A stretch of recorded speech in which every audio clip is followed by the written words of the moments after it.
Data, a Love Story by Amy Webb. Picture yourself on a date. Not just any date, but the kind that makes your heart race a little faster. After what feels like an eternity of awkward coffee meetups and cringeworthy small talk, you've finally connected with someone online who checks all the boxes. He's clever, attractive, and genuinely funny. The conversation feels easy, natural. You catch yourself leaning in closer, laughing harder than you have in months, thinking maybe, just maybe, this is the one. You're sharing stories, finding common ground, and for the first time in forever, there's an actual spark. Then his phone buzzes. A shadow crosses his face as he glances at the screen. "I'm so sorry," he whispers. "I really need to take this. Just 2 minutes?" You nod sympathetically, watching him step away. When he returns looking sheepish, he delivers the gut punch. "Sorry about that. My wife was wondering when I'd be home." What would you do? For most of us, this would be the final straw, the moment we swear off dating apps forever and resign ourselves to a life of solitude and cat companionship. But for a woman named Amy Webb, it became something entirely different. It was a data point. The last piece of evidence she needed to confirm what she'd suspected all along. The entire modern dating system was fundamentally broken. And she, as a data-obsessed futurist, was going to fix it herself. This is the wild, brilliant story behind Data, a Love Story. It reads like a romantic comedy, but underneath, it's actually a masterclass in strategic problem-solving. Amy Webb wasn't a romance novelist. She was a sharp journalist and tech forecaster who approached life's thorniest problems like puzzles waiting to be cracked.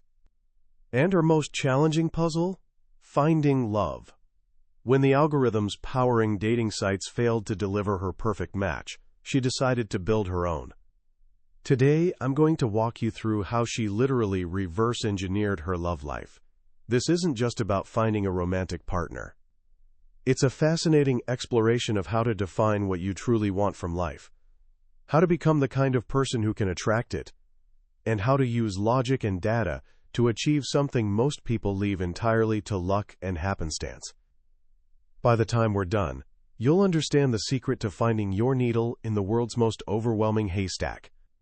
Our story kicks off where many reinvention stories do, with heartbreak. Amy Webb was crushing it as a journalist, living an adventurous life in Japan. She'd imagined a fairy tale future, meeting a sophisticated foreign correspondent, globe-trotting together, raising worldly, multilingual kids. Reality had other plans. Years slipped by, and while her career soared, her romantic life flatlined. Feeling lonely, she made the difficult decision to return to the United States. Then something happened that felt like fate stepping in. During a layover at the airport, she met Henry. The encounter was straight out of a movie. He was handsome, intelligent, well-traveled. He'd even read and loved an article she'd written, quoting her own words back to her. They discovered they shared identical backgrounds, interests, and dreams. It felt cosmic. Even their parents randomly met while waiting for them at baggage claim. The romance moved at lightning speed. Within months, he proposed with a ring fashioned from a pizza box label. It was quirky, spontaneous, and maybe a bit too fast. Amy, who usually planned everything meticulously, hesitated. But she got swept up in the narrative of their magical meeting. She followed him to Philadelphia, leaving behind her career and her life. But once the sparkle of their origin story faded, the reality of their incompatibility set in. Henry, who'd seemed so ideal, turned out to be a chain smoker who'd rather drink at the pub with his buddies than explore the city with her. They clashed on values, priorities, everything. Small irritations mushroomed into explosive arguments. The relationship that began with such cinematic promise slowly died in cold silence. Amy found herself deeply unhappy, stuck in a city she didn't choose, trapped in a relationship that felt foreign. Fear of starting over, of re-entering the dating scene at 30, kept her frozen longer than it should have. When the end finally came, it was brutal. He orchestrated the breakup to appear blameless, But Amy's sister spotted him with another woman days later. He'd never really loved her, she was just another name on his list. The heartbreak was crushing. She was 30, single, and starting from absolute zero in a city she never wanted to call home. This is where things get interesting. After losing her job shortly after the breakup, Amy launched her own consulting business from her kitchen table. She was driven and brilliant, but her new entrepreneurial life was isolating. She had no coworkers to play matchmaker, and at 30, the bar scene felt like a losing proposition. Well-meaning friends and family tried helping with setups, but each one was more disastrous than the last. There was the pompous lawyer who spent their entire date typing on 2 BlackBerries simultaneously. There was Chaz, the sleazy diner manager who asked her sister if he was getting laid tonight. Each date somehow managed to be worse than the one before. Meanwhile, something terrible was happening in her family. Her mother, her greatest inspiration, received a diagnosis of rare, terminal cancer. Watching her father care for her mother with complete, unwavering devotion, Amy felt a deep longing. What if she never found someone to love her like that? The thought terrified her. Her mother's illness added a ticking clock to her quest. She didn't just want a boyfriend. She wanted a life partner, a family, and time was running out. Driven by grief, frustration, and family pressure, Amy finally caved. She'd try online dating. It made logical sense to her. Dating sites use data and facts about people to create matches. It should be efficient, scientific. Like ordering shoes from Zappos. She signed up for J-Dating Match, believing that if she cast a wide enough net, statistics would work in her favor. She hastily threw together a profile, basically copying and pasting from her professional resume. She listed skills like, quote, fluency in Japanese, monetization, and content management systems. For photos, she chose ones that showcased her accomplishments, speaking at a conference, graduating from Columbia. She figured the specifics didn't matter much. The goal was just to get online and start searching. Her first online date was with someone calling himself Agent 120. His profile looked perfect. Attractive, culturally Jewish, loved 80s karaoke. They connected instantly online and agreed to meet the next day. But when Amy arrived, the man waiting looked completely different. He was shorter, heavier, and significantly older than his photos suggested. He was an assistant manager at Best Buy, not an agent of anything. During the date, he repeatedly threw his arm up for high fives. Then he got on stage, sang a surprisingly good rendition of Aha's Take On Me, and dedicated his next song to my girlfriend, Amy. Mortified, Amy fled. And that was just the warm-up. The next date was with Jim, an IT director. He ordered an extravagant $200 meal with expensive wine, then conveniently went to the bathroom when the bill arrived, leaving her to pay for everything. Afterward, on the sidewalk, he pulled out and lit a joint the size of a small baton, casually mentioning his erectile dysfunction. Amy was stunned.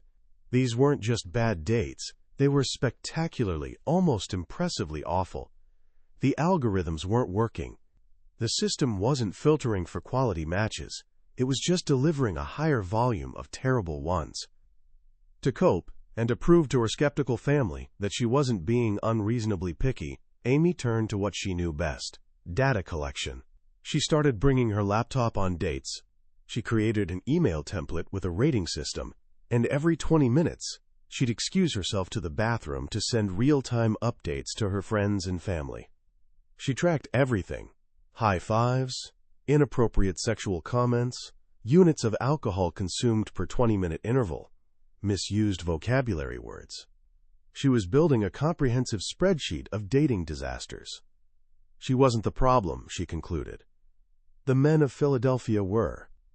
Her data collection was proving her point beautifully, but it wasn't getting her any closer to finding a husband. She was growing impatient. Dating sites promised to solve the tyranny of choice by using mathematics to find perfect matches. But she was beginning to understand a fundamental flaw in the system. The algorithms, no matter how sophisticated, are only as good as the data they receive. And the data we provide about ourselves is usually flawed. We answer questions aspirationally, describing who we wish we were, not who we actually are. We post flattering, often outdated photos. We lie about height, weight, habits. The result? Garbage in, garbage out. The system was broken because we, the users, were breaking it. The final breaking point came on a Friday night. A man named Jay, a journalist, messaged her. His profile was magnetic. He resembled Jeff Goldblum. He was smart, accomplished, and handsome. They met for drinks, and the connection was immediate and electric. The conversation was the best she'd had in years. They talked about work, travel, life. He was curious, thoughtful, funny. He touched her knee, and it felt natural, not creepy. She found herself thinking, this is it. He's the one. Then his phone rang. He took the call, his expression shifting. When he returned, the warm smile had vanished. Sorry, he said casually, that was my wife. He was married. Technically separated, he explained, but still married. As he rambled about their marital problems, Amy felt numb. The one time a dating site had delivered someone she was genuinely compatible with, it was all a lie. She'd been tricked into falling for a married, cheating man. She grabbed her bag and walked out, her mind spinning. That night, something fundamental shifted. She went home, opened a bottle of wine, lit a cigarette, and called her sister Hillary. She was done. Completely done with dating sites, bad dates, all of it. But her sister offered a piece of advice that would change everything. Remember how we used to watch Mary Poppins when we were little? Hillary asked. She reminded Amy of the scene where the children, frustrated with terrible nannies, write an advertisement for the perfect nanny. They make a detailed list of every quality they want. Their father tears it up, but the pieces fly up the chimney, and, magically, Mary Poppins appears. Maybe you just need to make a list, Hillary suggested. In that moment, fueled by wine and frustration, Amy had an epiphany. That was the problem. She'd never actually sat down and created a comprehensive, detailed list of exactly what she required in a partner. Dating sites use generic surface-level information like, do you smoke? And do you want kids? But that wasn't nearly enough. She wasn't having great dates because she'd never been specific enough about what would actually make her happy. She grabbed a legal pad and started writing. This wasn't going to be a simple list of smart and funny. She was going to be brutally, exhaustively honest. She wrote down 72 distinct characteristics. Number 1, smart. He had to be slightly smarter than her. Number 2, funny, with an acerbic, intellectual wit, like Larry David or Steve Martin. Number 3, Jewish, but culturally Jewish, not religiously observant. He had to understand the inside jokes and shared experiences. Number 4, not short, between 5'10" and 6'2". Number 8, must not be in debt. Number 10, must not smoke, and must insist that she doesn't smoke either. Number 17, wants to have 2 kids with her, non-negotiable. Number 42, likes musicals, but selected musicals. Crucial point, must not like cats. Number 66, be very, very, very good in bed. She really couldn't stress this enough. Number 72, should never have the instinct to high-five her. The list went on for pages, covering everything from financial stability and career ambition to body hair preferences and a shared love for Jeopardy. She was defining her ideal man down to the smallest, most specific detail. But a list alone wasn't enough. It needed a system. She prioritized the 72 traits into 2 tiers. The top tier contained her 10 absolute, non-negotiable deal breakers. The second tier held other important but less critical attributes. Then she assigned a point value to each trait, creating a weighted scoring system. Top-tier traits were worth 90 to 100 points each. Second-tier traits were worth less.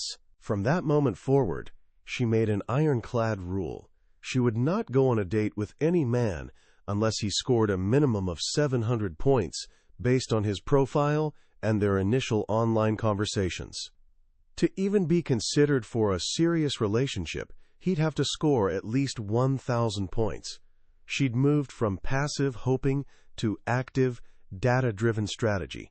She'd built her own algorithm. Armed with her new system, she returned online. Almost immediately, she ran into a new problem.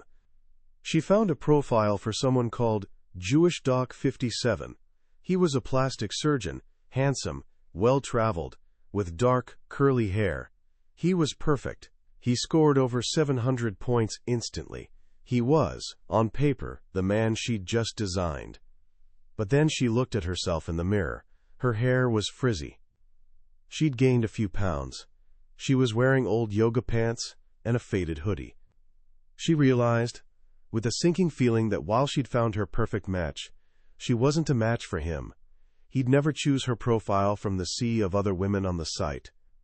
This led to her most brilliant and audacious move yet. If she was competing against other women for the attention of men like Jewish Doc 57, she needed to understand her competition.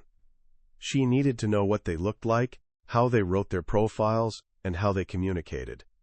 So she did something extraordinary. She created a new JDate profile, this time as a man.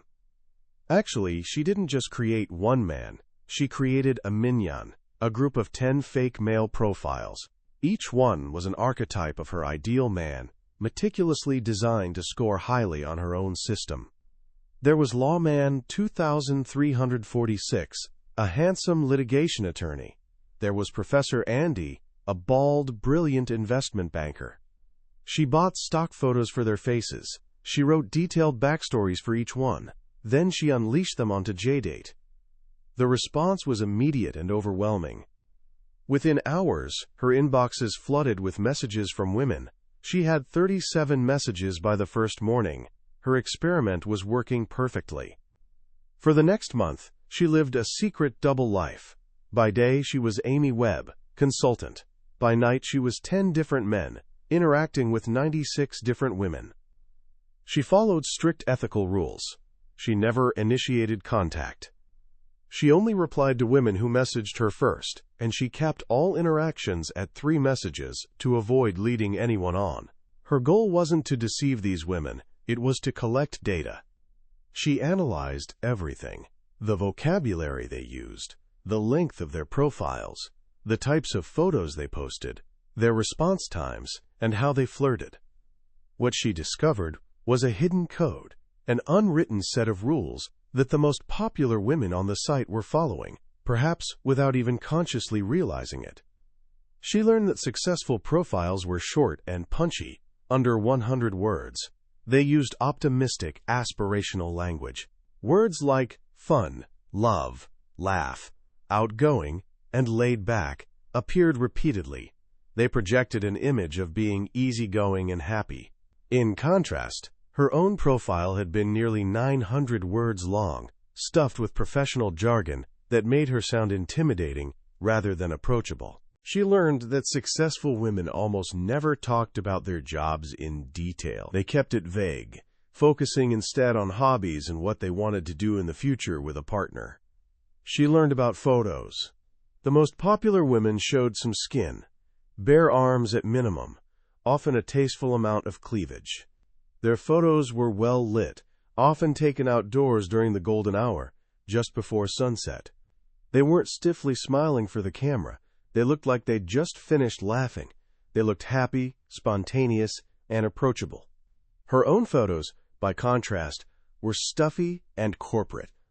She learned that it was perfectly acceptable for women to make the first move, as long as the message was short, casual, and friendly. And she discovered the perfect response time, between 22 and 23 hours. Enough time to seem like you have a life, but not so long that the person loses interest. After a month of intensive data collection, Amy was ready. She took everything she'd learned from her 96 unwitting teachers and built one final profile. A super profile, this time for herself. She got a fresh haircut. She bought new clothes. She had a friend take new photos of her, laughing, showing some skin, looking happy and radiant. She completely rewrote her About Me section. It was no longer a resume. It was 97 words of optimistic, engaging, and slightly flirtatious prose. She wrote, "My friends would describe me as an outgoing and social world traveler who's equally comfortable in blue jeans and little black dresses. I'd say they're right. I'm looking for a wickedly funny, insanely clever adventurer who's interested in making me laugh as we venture far off the beaten path together." She chose a new username, Tokyo Girl, a hook to get men to ask about her past without her having to brag.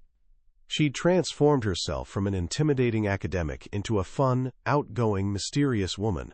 She posted the profile, logged off, and waited 24 hours. When she logged back on, her inbox was exploding. She had 14 new messages. 68 men had viewed her profile. She was, for the first time, one of the popular girls. Her system had worked. She'd successfully gamed online dating.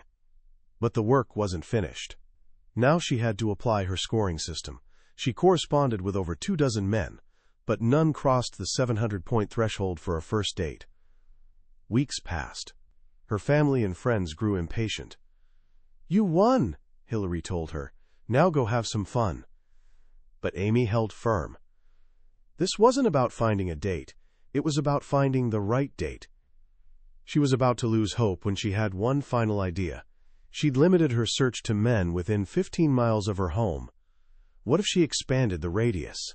She changed it to 100 miles and hit enter. Her screen refreshed with new faces, and there, on the first page, was a profile with the username Thivinin. His photo transfixed her. He was bald, with kind, intelligent eyes behind stylish glasses. He seemed to be looking directly at her. His profile was funny and smart. For his job, he listed Arctic baby seal hunter. She knew it was a joke. He was looking for someone with a sardonic sense of humor. He wrote, "Only carnivores need apply." She ran him through her system. On paper, he scored 760. He'd crossed the threshold.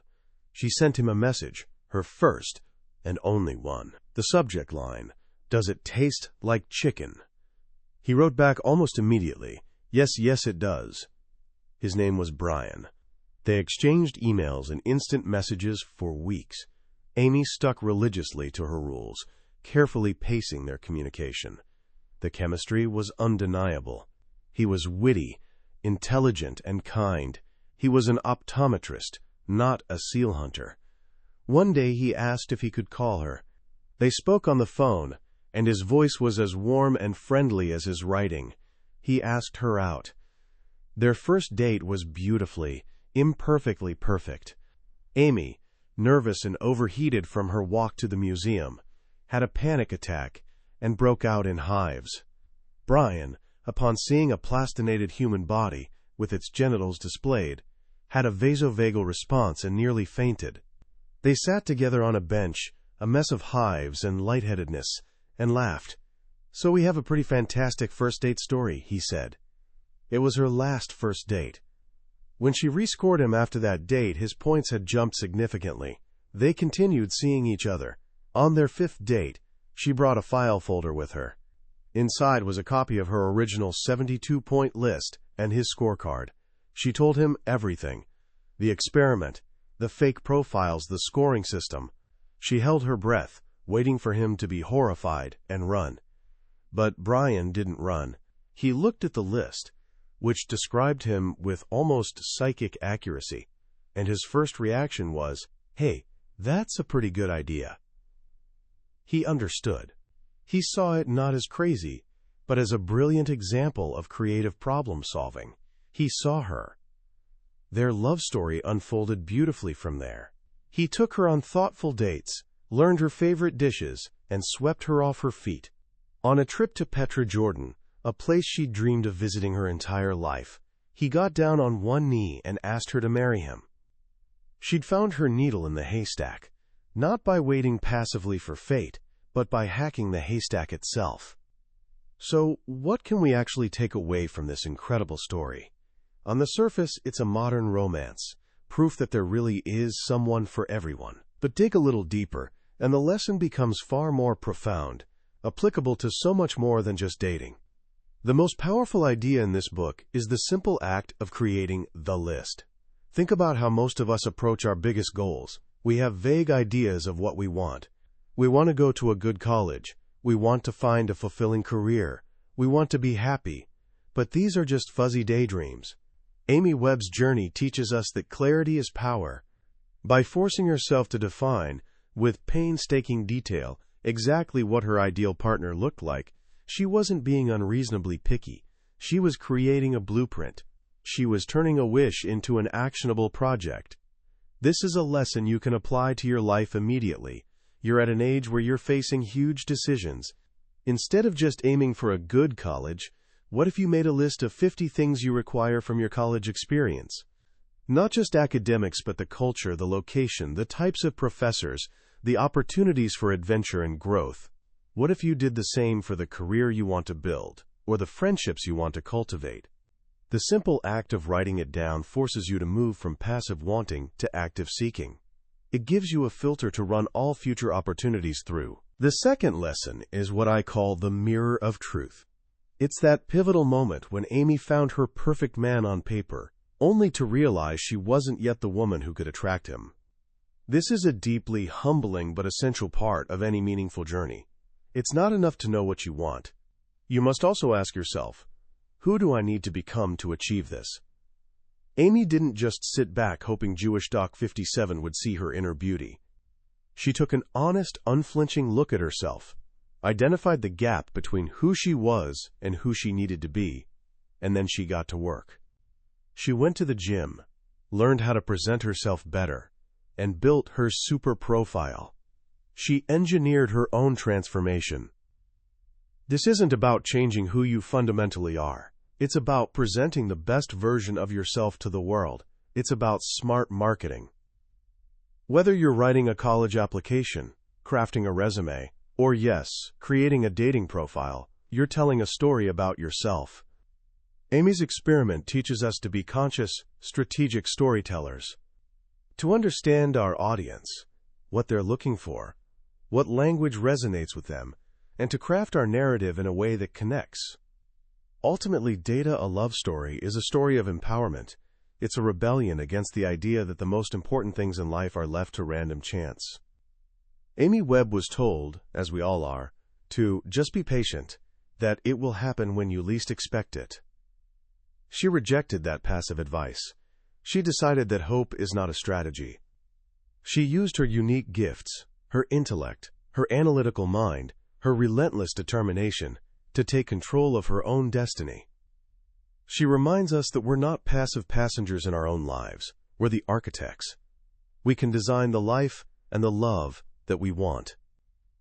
That was a summary of Data: A Love Story by Amy Webb. We've explored the main arc of her journey today, but I'll be honest with you, a summary can only ever be a map. The real treasure is found when you walk the trail yourself. The real magic of this book is in the small details, the funny asides, and the quiet moments of frustration and triumph that make Amy's story so wonderfully, relatably human. This summary is here to help you decide if this adventure is one you want to take. If anything we've talked about has sparked curiosity or a flicker of recognition in you, I encourage you to grab a copy. Reading it isn't just learning a set of rules. It's an experience that can genuinely change how you approach the biggest goals in your own life. You can find a link to the book in the description below. Also, if you found this summary valuable and you'd like to continue exploring ideas from the world's most influential books, please take a moment to like this video and subscribe to the channel. It lets us know we're on the right track and ensures you won't miss our next journey into another life-changing book. Let's keep growing together.